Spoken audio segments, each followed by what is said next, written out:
মহান সৃষ্টিকর্তা কি আদেশ করেছে তা আপনার জানার প্রয়োজন। আর এই ভিডিওটি সম্পূর্ণ দেখুন।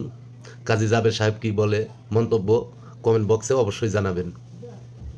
ভিডিওটি দেখতে থাকুন, পুরা ভিডিও দেখে তারপরে মন্তব্য কমেন্ট বক্সে জানান। আল্লাহ রাব্বুল আলামিন কুরআনুল মাজিদে বলেছেন, ইয়া আইয়ুহাল্লাযীনা আমানু লা তা'কুলু আমওয়ালাকুম বাইনাকুম বিল বাতিল।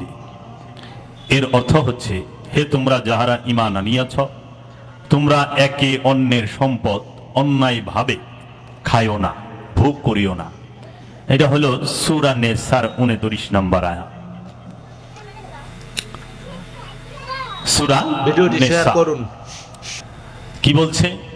ইয়া আইয়ুহাল্লাযীনা আমানু, যাহারা ঈমান আনিয়াছ, হে যাহারা ঈমান আনিয়াছ, যাহারা নিজেদেরকে মুসলমান বলে দাবি করো, যাহারা নিজেদেরকে নবী মুহাম্মদ সাল্লাল্লাহু আলাইহি ওয়াসাল্লামের উম্মত বলে দাবি করো, যাহারা নিজেদেরকে নামাজি বলে, রোজাদার বলে দাবি করো, যাহারা নিজেদেরকে ইবাদত করনেওয়ালা বলে দাবি করো, ভিডিওটি শেয়ার করুন। যাহারা নিজেদেরকে ঈমানওয়ালা বলে দাবি করো, তাদেরকে আমানু বলা হয়। হে আমানুদেরকে আল্লাহ হুকুম করছে, এটা ফরজ। এটা কি? ফরজ, আল্লাহর হুকুম। সালাত যেরকম ফরজ, ঠিক আল্লাহ যে বলছেন, হে তোমরা যারা আমানু, তোমরা একে অন্যের সম্পদ অন্যায়ভাবে ভোগ করিও না, ভক্ষণ করিও না। কাহারও সম্পদ অন্যায়ভাবে ভোগ করা যাবে না, অন্যায়ভাবে ভক্ষণ করা যাবে না। এটা আল্লাহর হুকুম। সূরা নিসার 29 নম্বর আয়াতে এটা ফরজ। কারণ আল্লাহ রাব্বুল আলামিন কুরআনুল মাজিদে যাহারা আমানু, যাহারা আল্লাহতে ঈমান এনেছেন, রসুলের উপর ঈমান এনেছেন, বিল গায়বের উপর ঈমান এনেছেন, কিতাবের উপর ঈমান এনেছেন এবং ফেরেশতাদের উপর ঈমান এনেছেন, যাহারা আল্লাহর নবী রসুলদের উপর ঈমান এনেছেন, তাদেরকে উদ্দেশ্য করে আল্লাহ বলেছেন, তোমরা অন্যায়ভাবে কাহারও সম্পদ ভক্ষণ করিও না। এখন আমাদের সমাজে খুব জোরে সোরে জমাতবন্দি যে ইবাদতের কথা, সেই কথাটি ঢালাওভাবে প্রচার করা হয়। কিন্তু ব্যক্তিকেন্দ্রিক যে আমলগুলো, কর্মগুলো, ব্যক্তির জন্য যে আদেশগুলো, সেই আদেশগুলো ঢালাওভাবে ফলাওভাবে প্রচার করা হয় না। আমানুকে বলছে অন্যের সম্পদ অন্যায়ভাবে ভক্ষণ করিও না। সেই সম্পদ শুধু জায়গা জমি না, শুধু টাকা পয়সা না, অনেক কিছু আছে। হ্যাঁ, কারো স্বামীর অন্যায়ভাবে দখল করলেন, এটাও জবরদখল। কারোর স্ত্রীর অন্যভাবে দখল করে হালাইছেন, এটাও জবরদখল। এটা যেন না হয়, কারণ বাবা লালন সাইজি বলেছেন, পরের সম্পদ পরের নারী করিয়াছ হরণ, যতবার করিবে করিও না হরণ, যতবার করিবে হরণ ততবার হইবে জনম। এখন দেখি যে অন্য মানুষের বউর সাথে পরক্রিয়াও আছে, আবার আমরা মসজিদে নামাজও পড়ি, ইমামতিও করি, আবার মাসলা মাসাইলের কথাও বলি, শরীয়ত মাফিক চলি। হ্যাঁ, এখন আল্লাহ যে হুকুম করছে, এ একটা হুকুম যে না মানে সেই ইবলিশ। আজাজিল আল্লাহর কয়টা হুকুম মানে নাই? আল্লাহ আজাজিল কি আল্লাহ লক্ষ হুকুম অমান্য করছে? হযরত আজাজিল আলাইহিস সালাতু ওয়াস সালাম একটা হুকুম মানে নাই। সেই হুকুমটা কি? উসজুদু লিআদামা, হে ফেরেশতারা আদমকে সিজদা করো। সবাই সিজদা দিল, ফাসাজাদু ইল্লা ইবলিশ, ইবলিশ দিল না, অহংকারী দিল না। তাহলে আদমকে সিজদা না করার দরুন এত বড় আমলওয়ালা, এত বড় যে সম্মানওয়ালা জান্নাতি, যে ইমামে মালাইক মানে সমস্ত ফেরেশতাদের নেতা, লিডার, ইমাম, ফেরেশতাদেরকে শিক্ষা যিনি দান করতেন, তিনি আজাজিল থেকে হয়ে গেলেন ইবলিশ, শয়তান। তাই নয় কি? কয়টা হুকুম অমান্য করছে? একটা। আর আমরা বর্তমান সমাজে সেই আজাজিলের অনুসারী হইয়াই বর্তমান সমাজে 90% লোক বইয়া রয়েছে। কারণ ইবলিশও কইছিল, আল্লাহ আদমরে সেজদা দিব না, সেজদা দিব আপনারে। এই মাথা আপনি ছাড়া আর কারো সামনে নত হবে না। আদমকে কেন সেজদা দিব? আদমকে আমি সেজদা দিব না, আমি আপনারে সেজদা দিব। আপনিই কইছেন আপনি ছাড়া অন্য কোনো কিছুকে কাউকে সেজদা দেওয়া হারাম। তো বর্তমান সমাজে সব মানুষই তো, বেশিরভাগ মানুষই তো, 90% মানুষই তো সেই ইবলিশের যুক্তিটাই দিচ্ছে। আল্লাহ ছাড়া কাহার সামনে মাথা নত করা যাবে না, কাউকে সেজদা করা যাবে না। তাহলে আদম বাদ, নবী বাদ, রসুলবাদ। ইমামে মালাইকা আজাজিল একটা হুকুম মানে নাই, তার কারণে শেষ ইবলিশ হয়ে গেল, অহংকারী হয়ে গেল, জান্নাত থেকে বিতাড়িত হইল। ইমামে মালাইকার থেকে চাকরি গেল গা, ওই পদবি গেল গা, সব গেল গা। আর বর্তমান সমাজে আজাজিল তার কেউর জমি সম্পত্তি অন্যায়ভাবে ভোগ করে নাই, করছে? আজাজিল কেউর জায়গা মাইরা খাইছিল না? কেউর বউর লোকে পরক্রিয়া করছে না? কোন জান্নাতির হুর লইয়া টানাটানি করছে না?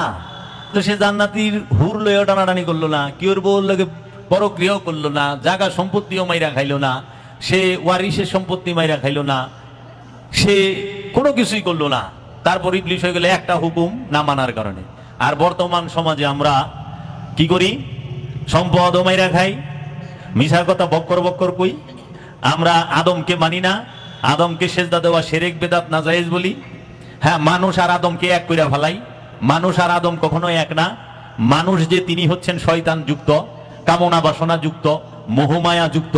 মানুষের মধ্যে খোদার প্রকাশ হয় না, মানুষের মধ্যে খোদার বিকাশ হয় না।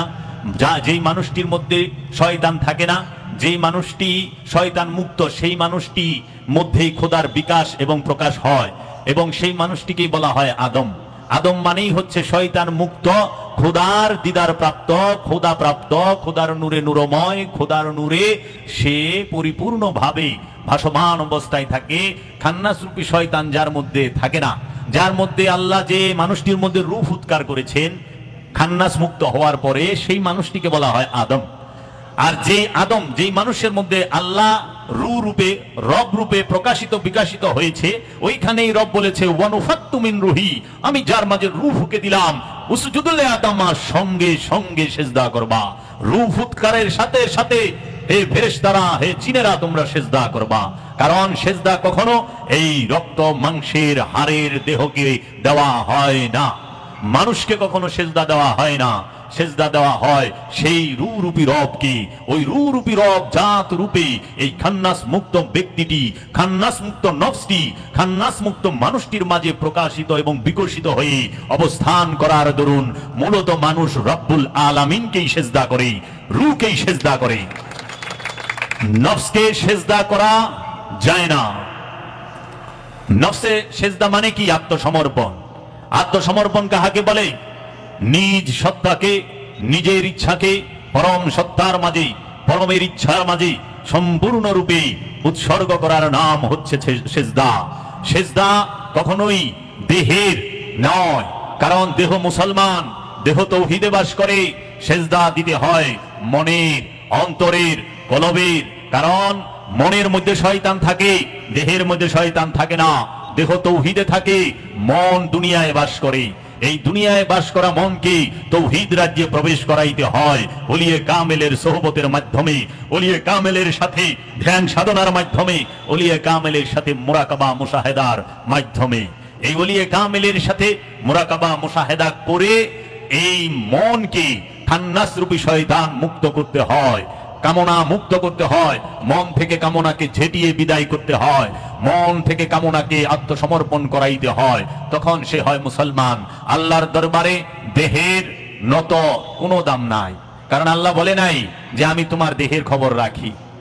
আল্লাহ বলছেন ইন্নাল্লাহা আলিমুন বিযাতিস সুদূর, নিঃসন্দেহে আমি আল্লাহ তোমার অন্তরের খবর জানি। আল্লাহ মনের খবর রাখে, আল্লাহ অন্তরের খবর রাখে, আল্লাহ কলবের খবর রাখে। আল্লাহকে যদি সেজদা করতে হয়, রব্বুল আলামিনকে যদি সেজদা করতে হয়, মন থেকে সেজদা করো, মন দিয়ে সেজদা করো। আপন মনের মধ্যেই রবের মহব্বত ছাড়া, আপন মুর্শিদের মহব্বত ছাড়া, আপন রসুলের মহব্বত ছাড়া অন্য কোনো কিছুর প্রতি যেন মহব্বত না থাকে।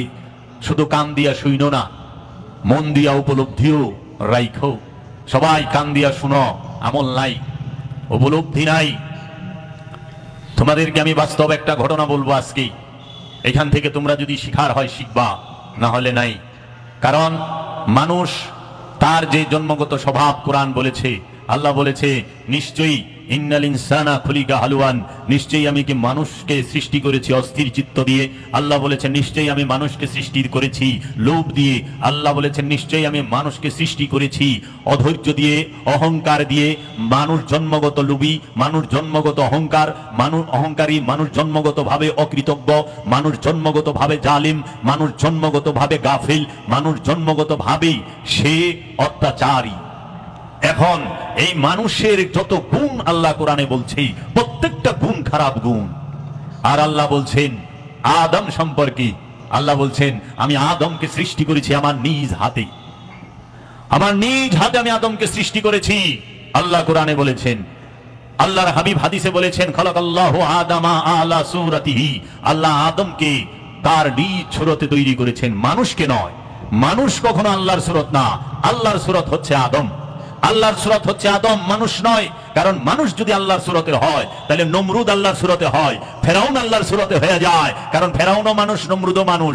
আবু জেহেল আল্লাহর সুরতে হয়ে যায়, আবু লাহাব আল্লাহর সুরতে হয়ে যায়, সাহেবা, উকবা, জুলখাইশ, মুগিরা, এই যত প্রকার এই নজদি, এই সমস্ত যত কাট্টা কাফেরগুলো আছে তারা সবাই আল্লাহর রূপের হয়ে যায়। কিন্তু জানিয়ে রাখো মানুষ কখনো আল্লাহর সুরতের হয় না।